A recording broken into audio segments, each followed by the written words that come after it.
ज़मीनी नहीं लेकिन फ़िज़ाई कार्रवाई ज़रूर हो सकती है। ईरान पर अमेरिका की जानिब से फ़िज़ाई कार्रवाई के लिए तैयारियां एक बार फिर से जारी हैं।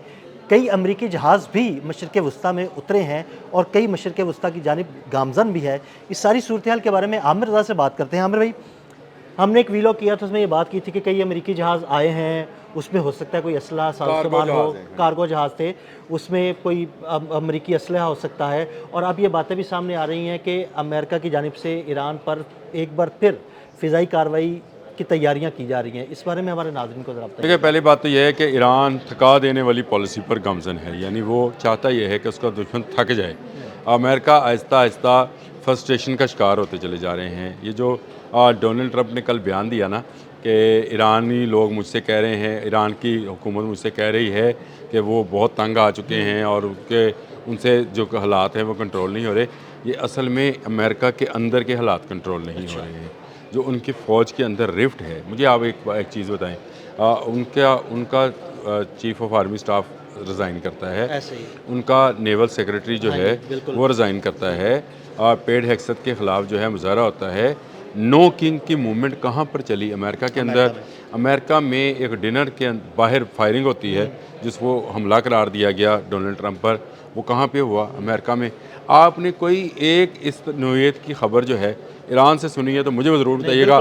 मैंने ये तलाश करता रहा हूँ कि ईरान से किसी जगह से मुज़ाहरा सामने आ जाए, किसी जगह से किसी पर हमला सामने आ जाए।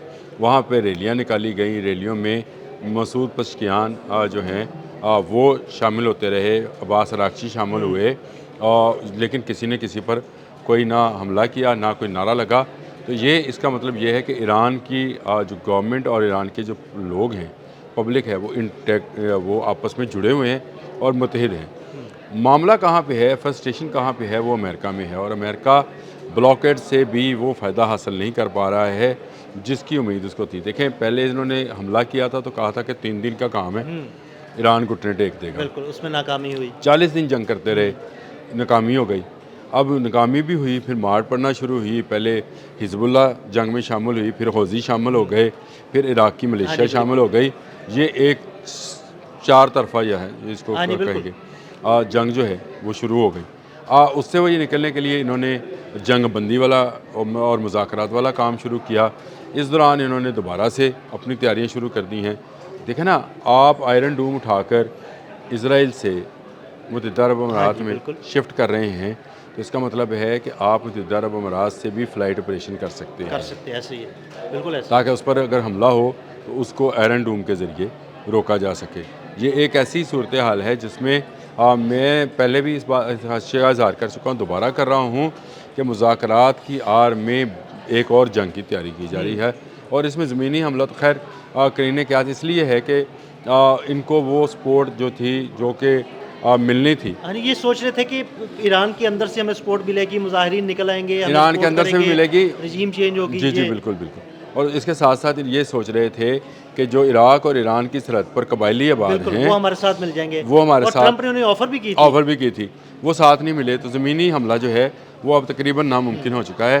तो इनके ख्याल में फ़ज़ाई हमला ही इनका हल है। लेकिन दूसरी तरफ जो ईरान है वो भी इसकी तैयारी किए बैठा है। ईरान ने भी कुछ ऐसे मिसाइल्स और कुछ ऐसे ड्रोन्स अभी तक रखे हुए हैं जिनको उसने ना शो किया है, ना उसको इस जंग में 40 रोज़ा आप गाहे बगाहे उन मिसाइलों के बारे में हमारे जी, मैं बिल्कुल बताता रहता हूँ। मैं ड्रोन्स भी बताता रहता हूँ। अगर आप कहेंगे तो आपके साथ भी उसको ज़रूर बताएंगे।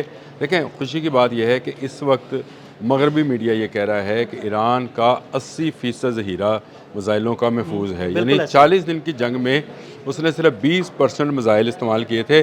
और फिर मैं दोबारा कहूँगा, अली लारिजानी ने बिल्कुल ठीक कहा था जंग के आगाज़ में ही कि हम सब पुराने मिसाइल चलाएंगे, हम नए नहीं चलाएंगे। एक जानिब मीडिया ये कह रहा है कि ईरान का तकरीबन 80% ज़ख़ीरा मौजूद है मिसाइलों का।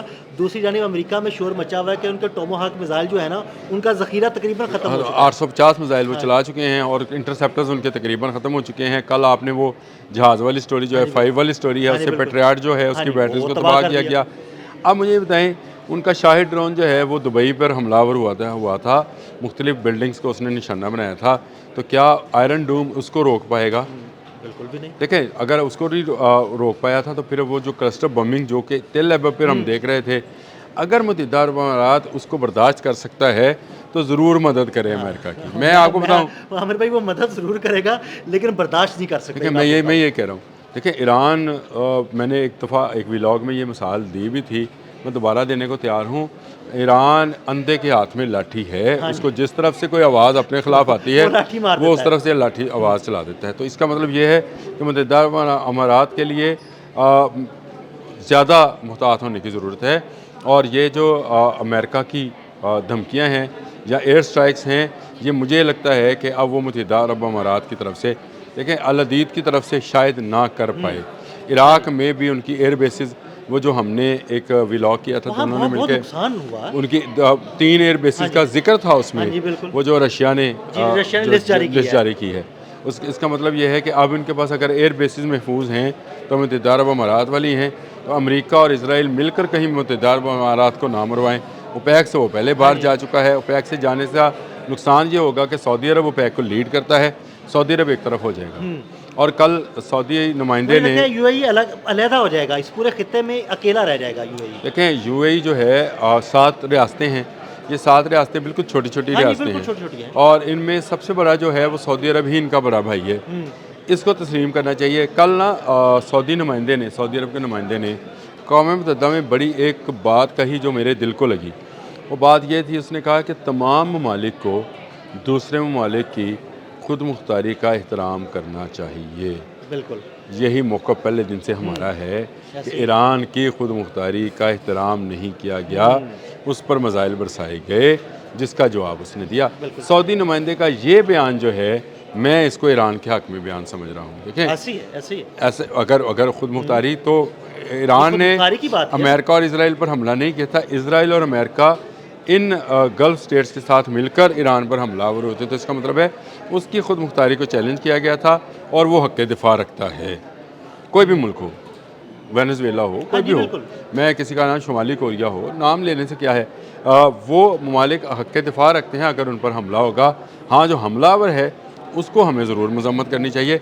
इस सारे केस में अब अमेरिका के पास सिर्फ एक ऑप्शन है और वो फ़ज़ाई हमले की है, जिसका आपने ज़िक्र शुरू में किया दिया कि फ़ज़ाई हमला कर सकते हैं।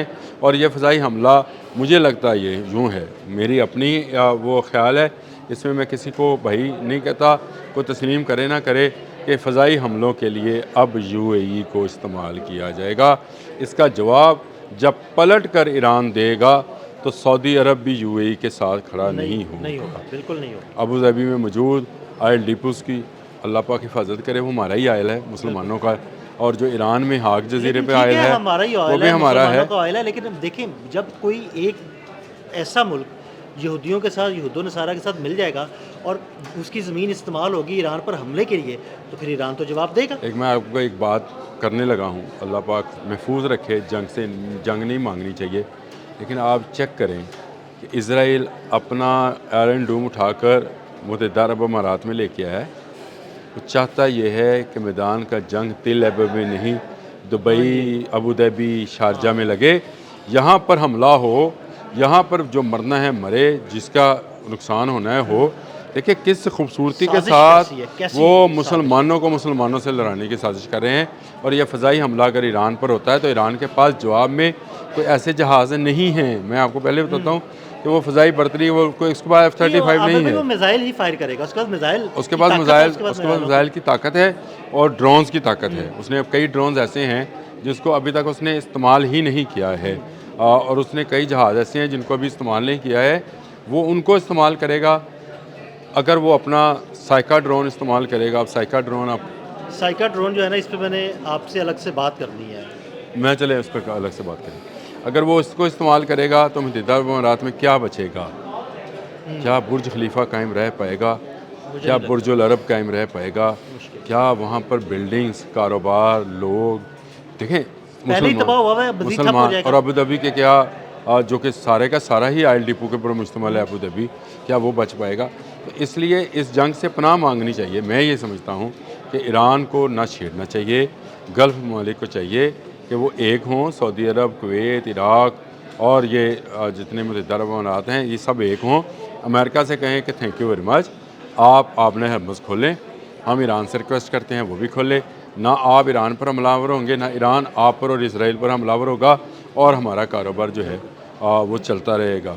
तो नहीं तो ये गुलशन का जो कारोबार है जो दुबई में हो रहा था, ये मुझे बंद होता नज़र आ रहा है। गल्फ़ मुमालिक अमेरिका से थैंक यू वेरी मच कहें, और मैं आपसे थैंक यू वेरी मच कहता हूँ कि आपने हमारे नाज़रीन को बड़ी ज़बरदस्त तफसीलात से आगाह किया। मज़ीद अपडेट्स के लिए हमें फॉलो करते रहें। अदील अहमद और आमिर रज़ा को इजाज़त दीजिएगा। अल्लाह हाफ़िज़।